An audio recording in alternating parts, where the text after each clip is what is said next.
All right, the breaking news. Former movie mogul Harvey Weinstein has been sentenced to 23 years in prison. Let's bring in Rikki Klieman to talk about this. So, Rikki, 23 years.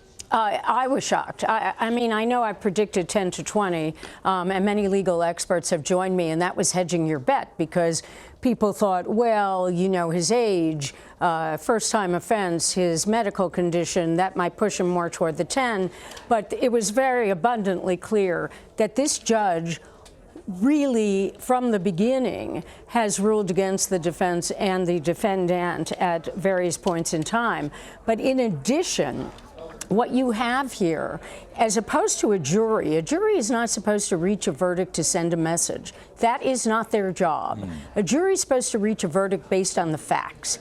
But a judge, in considering punishment, has various factors before him or her, in this case before Judge Burke.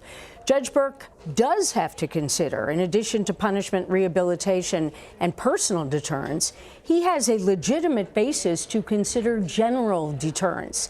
That is part of the equation of punishment. And my assumption is that those 23 years were not necessarily about these two victims for which he was convicted for charges against them, but they were really about general deterrence as well to the population.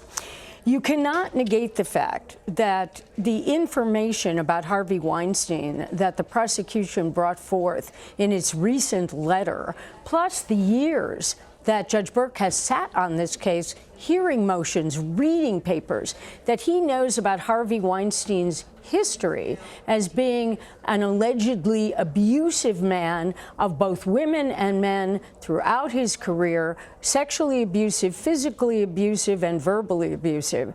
23 years is one of the most extraordinarily long sentences, and it may not have made any difference in the end. Harvey Weinstein, whether it is 10 years or 23 years, is going to die in prison.